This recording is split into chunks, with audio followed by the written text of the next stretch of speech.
Snatched comes to... Snatched comes... Kurt...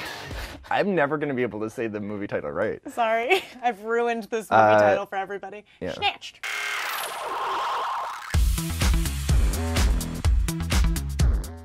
Hey Internet, welcome to another rousing rendition of E.T. at the Movies, where we get you ready for what's hitting the box office this weekend. I'm Crossan, and did you like that intro?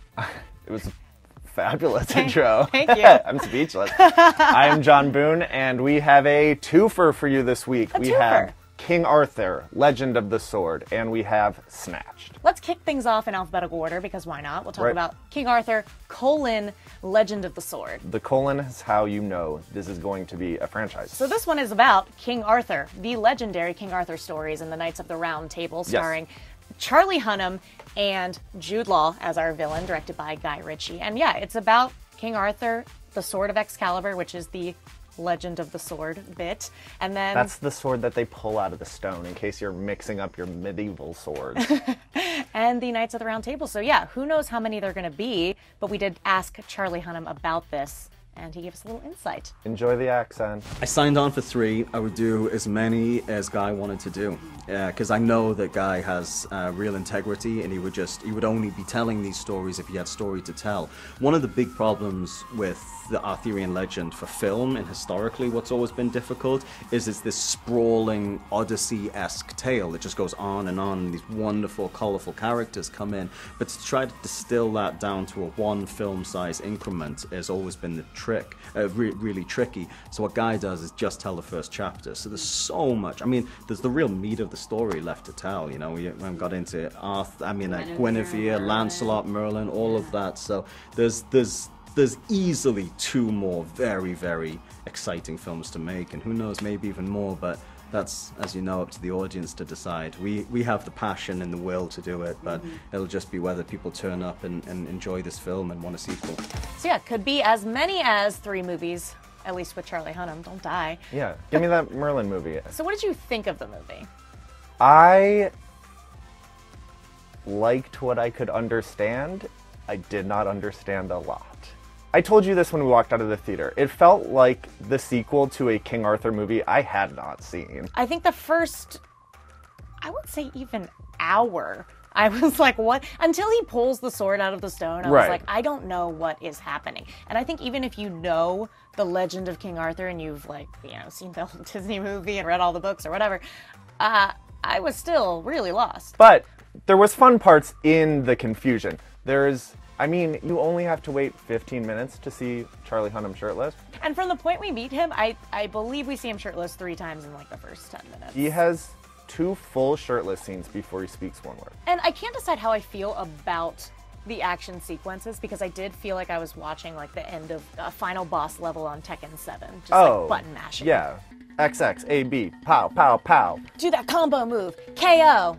Finish him. Finish him. Mortal Kombat. What I did think was interesting is there is one character in this movie who, I swear to God, is the dark and gritty live-action version of Ursula from The Little Mermaid. Yes, I think we both leaned over to each other at the same time. We were like, is that Ursula? And then off of that, when Charlie Hunnam is parkouring his way through the city, which he does, obviously, it's a Guy Richie movie, you're like, oh, I know what the Guy Richie Aladdin is going to be, because Guy Richie, if you forget, is directing the live-action Disney Aladdin. Is there truth to Will Smith playing the genie? This is the rumor, and it would be pretty amazing. I have to tell you, I'd love it if that's the case, and everything I understand, that seems to be going swimmingly.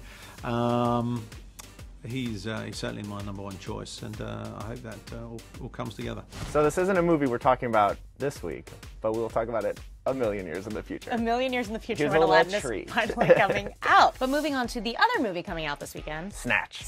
Snatched. That's how you have to say it. Snatched. Yeah. Well, I don't know if that's how you have to say it. Snatched. As you certainly already know, Snatched. Stars Goldie Hawn. It stars Amy Schumer. It's directed by Jonathan Levine, who did 50-50.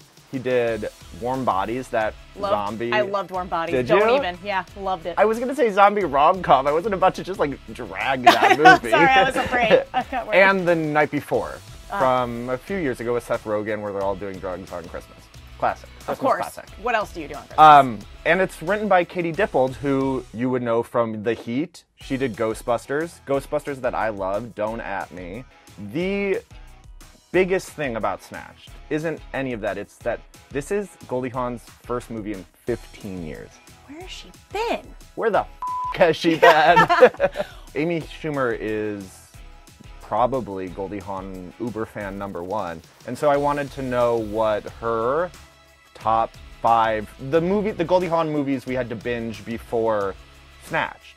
And so Cameron Matheson asked her for me, and here's what she said. I mean, Overboard, like, of course. I love Seems Like Old Times. I gotta have, like, a swing last vote because, you know, because I'll love First Wives Club and then House Sitter and Private Benjamin. It's like, you know, it's too hard because they change. Being that you are a super Goldie fan.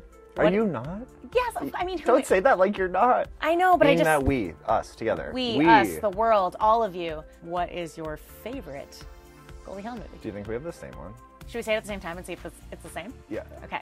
3, 2, 1. First Wives Club. No! You don't own me. Don't try to change me in any way. First Wives Club is great, and I spoke to Jonathan Levine, who, first of all, he said his favorite Goldie Hawn movie is Private Benjamin. But I mentioned there's a moment in the movie where Goldie Hawn dances, I won't tell you when, and I said that was kind of like a First Wives Club throwback, and he told me that after they shot that, he went up and hugged Goldie, and she said, "Thank you for letting me dance."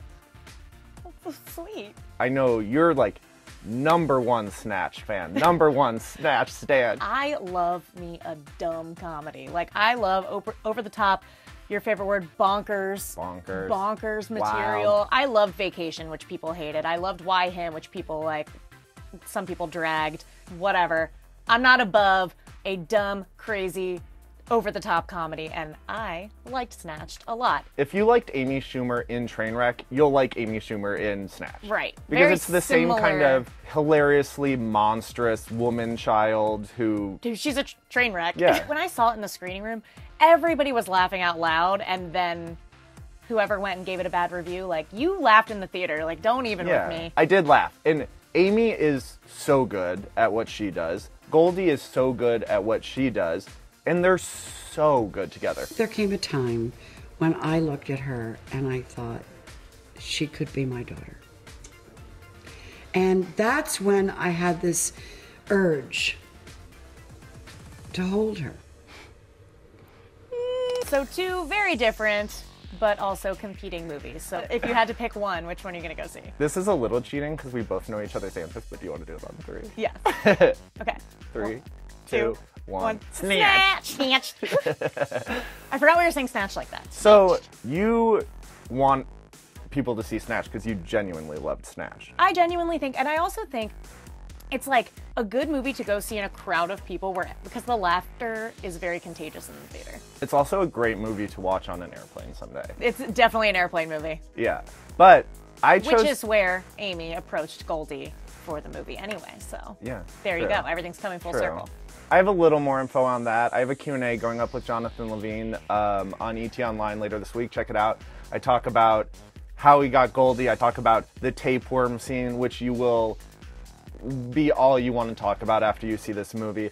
I also talked to him, and why I chose Snatched is I also talked to him about if he would do a sequel, and he said if he did a sequel, he would kind of maybe not want to see him get snatched again. And that's the movie I wanted to see. I wanted to see Goldie Hawn just at home raising these awful children with laughs.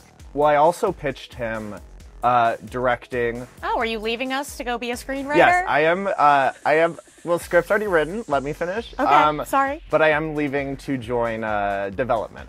Okay. But I said he directs, Amy stars, Goldie stars again as her mom, with Jennifer Lawrence in that script that Amy and Jennifer wrote. Where did that script go? Somebody? Where? Genuinely, I think I caught him a little off guard. He was like, that would be something I would love to do. Anyway, go see Snatched. Go see Snatched and King Arthur. They're both fun. We would love, if you have contrarian takes on King Arthur, people say don't at us. At us. Find us on Twitter, add us, tell us what you loved besides Ursula. Come back next week where we'll be talking about, should we say? On 3. 3, 2, 1. Alien Covenant. Snatched. Snatched. Alien Covenant. Tune back next week.